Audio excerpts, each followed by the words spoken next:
Il y a eu une étude récente qui a montré que en fait, le cheval perçoit nos expressions faciales, il perçoit quand on sourit par exemple, et il est capable de réagir en fonction des expressions qu'il lit sur notre visage.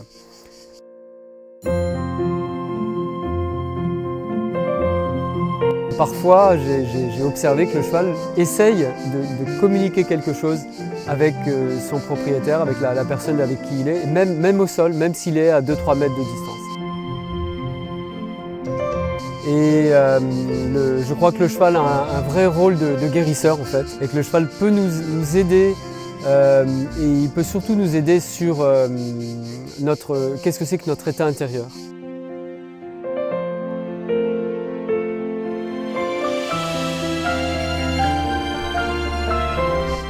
Et notre état intérieur, c'est des émotions, c'est des pensées, c'est des projets, des constructions mentales. Et quand ça, c'est pas en équilibre, on n'est pas bien à l'intérieur de soi.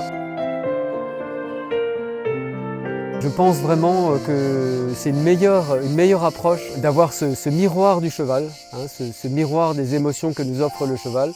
Je crois vraiment que le cheval peut nous aider à retrouver une forme d'équilibre intérieur.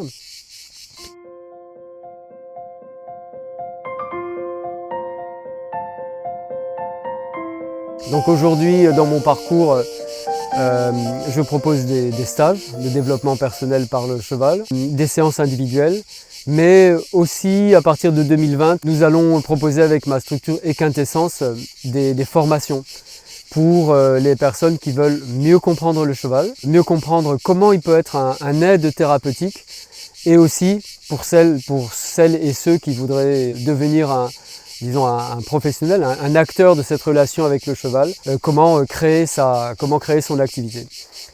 Nous créons cette formation à partir de début 2020 avec des modules en fait. Comment créer son activité en pratique avec le cheval, si on veut travailler avec les chevaux, mais comment utiliser ce potentiel vraiment extraordinaire du cheval sur notre état intérieur, nos émotions, nos pensées, nos projections, nos projets. Et avec mon amie, ma collègue Claire Morin et sa structure Cavalessence, nous proposons également un module pour apprendre à être avec le cheval, que ce soit une activité qui soit montée sur le cheval, une activité d'équitation ou une activité où on est à côté du cheval, pour que les personnes qui travaillent avec les chevaux, elles apprennent aussi à être avec le cheval, avec évidemment toute la sécurité qui est nécessaire quand on travaille avec un animal qui a entre 500 kg et 1 tonne, qui se déplace très rapidement. Évidemment, la sécurité, c'est important, mais aussi qui comprennent le langage du cheval. Il y a un grand développement de l'attirance pour les chevaux, et finalement dans nos mondes occidentaux, comme on ne côtoie plus le cheval pour travailler, pour se déplacer, c'est un moyen d'entrer en relation avec le cheval. Souvent les gens font de l'équitation parce qu'en fait ils ont envie d'être avec le cheval et on leur propose de l'équitation. Moi j'ai pratiqué beaucoup l'équitation jusqu'en compétition et je sais quel bonheur ça peut être d'être à cheval et l'adrénaline que ça peut aussi donner même en compétition. Néanmoins aujourd'hui cet aspect-là m'a un petit peu lâché. Il y a plein d'endroits super où on pratique ça. Moi aujourd'hui mon enseignement d'équitation c'est vraiment déjà de partir vraiment de la communication. Et la communication, c'est non seulement pouvoir envoyer un message, mais aussi pouvoir écouter le message qui nous est envoyé. Et avec les chevaux, donc c'est pas seulement développer le langage corporel et la communication qui fait que mon cheval va m'écouter, voire m'obéir, mais aussi donner complètement sa place au cheval en tant à partir du moment où il nous accepte sur son dos, il a aussi des choses à nous enseigner et à nous dire. Et souvent en équitation traditionnelle, on parle de sécurité. Je vais être en sécurité si j'ai la maîtrise et le contrôle de mon cheval, si maîtrise des allures, maîtrise de la direction, et là je suis en sécurité.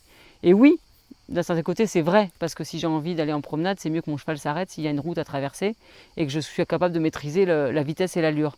Et en même temps, mon expérience me dit que ça c'est peut-être 30% de la sécurité à cheval, la technique, et que 70% c'est ce que j'appelle aujourd'hui la sécurité intérieure, la posture, la qualité de présence qui se développe par un entraînement, notamment à la recherche des sensations corporelles et des éléments un peu intuitifs qui nous parviennent, qui font que on va développer d'abord la sécurité intérieure et que cette sécurité intérieure va rassurer le cheval et que de ce fait, on va être en sécurité et en partenariat, en vrai partenariat avec le cheval dans l'action d'équitation ou juste dans l'action d'être avec lui.